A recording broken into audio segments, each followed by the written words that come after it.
ગુજરાતનું એક એવું મંદિર કે જ્યાં રાત્રે કોઈ પણ રોકાઈ નથી શકતું. પૂંજારીને પણ સંધ્યા સમયે નીચે ઉતરી જવું પડે છે. એવું તે શું કારણ છે કે કોઈ અહીં રાત્રે રોકાઈ નથી શકતું?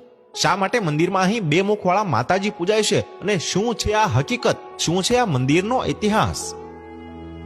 મિત્રો, અમે વાત કરી રહ્યા છીએ ચોટીલા ડુંગર પર આવેલા ચામુંડા માતાજીના મંદિર વિશેની. આ મંદિર રાજકોટથી 46 કિલોમીટર દૂર ચોટીલા ડુંગર પર આવેલું છે. માતા ચામુંડા શક્તિના 64 અવતારો પૈકીનો એક અવતાર છે.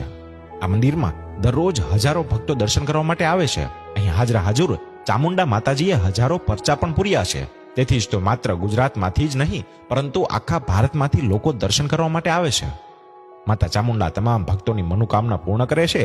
અને અહીં ચોટીલા મંદિરમાં ટ્રસ્ટ દ્વારા જ જમવાની તેમજ રહેવાની નિઃશુલ્ક વ્યવસ્થા પણ છે.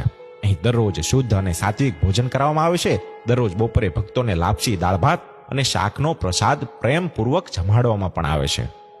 અને ચામુંડા માતાજીનું આ મંદિર જે ચોટીલા ડુંગર પર છે એ ડુંગરની ઊંચાઈ 1173 ફૂટ જેટલી છે. અને મંદિર સુધી પહોંચવા માટે લગભગ 620 પગથિયા ચડવા પડે છે, જેમાં ચડવા તથા ઉતરવાની અલગ વ્યવસ્થા છે. દર 100 પગથિયાએ પીવાના ઠંડા પાણીની વ્યવસ્થા છે. અને એ પગથિયા પર છેક મંદિર સુધી ચડો ને ત્યાં સુધી છાંયડો કરવામાં આવેલો છે. અને એટલું જ નહીં, પગથિયા પર અમુક અંતરે પંખાઓ પણ લગાવવામાં આવ્યા છે. આ મંદિર ગુજરાતના મુખ્ય યાત્રાધામો પૈકી એક પૌરાણિક અને અગત્યનું યાત્રાધામ પણ છે. ચામુંડા માતા હિન્દુઓના કુળદેવી છે. વર્ષની મુખ્ય 3 નવરાત્રી એટલે કે મહા, ચૈત્ર અને આસો માસમાં અહીં ભક્તોની ખૂબ જ ભીડ જોવા મળે છે. અને હવે આપણે વાત કરીશું ચામુંડા માતાની પ્રાગટ્યની કથા તેમજ આ મંદિરના ઇતિહાસ વિશે. કે દેવી ભાગવત અનુસાર હજારો વર્ષ પહેલા અહીં ચંડ અને મુંડ નામના રાક્ષસોનો ખૂબ ત્રાસ હતો. આ રાક્ષસોથી છુટકારો મેળવવા માટે અહીંના ઋષિમુનિઓએ યજ્ઞ કરી અને આદ્યશક્તિ માતાજીની આરાધના કરી.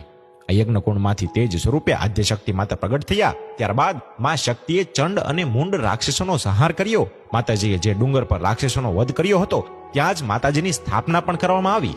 અને ત્યારથી જ મા આદ્યશક્તિ ચામુંડા માતાના નામથી ઓળખાય છે. ચામુંડા માતાને રણચંડી પણ કહેવામાં આવે છે. અને તમે જોયું જ હશે કે માતા ચામુંડાની છબીમાં જોડિયા પ્રતિકૃતિ હોય છે. આ બંને બહેનો છે, એક ચંડી અને એક મુંડી. એટલે જ તો માતાનું નામ ચંડી ચામુંડા પડ્યું છે. અને હા, ચોટીલા ડુંગર હજારો વર્ષ જૂનો છે. અને હજારો વર્ષ પહેલા તો અહીંયા મંદિર પણ નહોતું અને એની જગ્યાએ એક નાનકડો ઓરડો હતો. એ સમયે પગથિયા પણ નહોતા.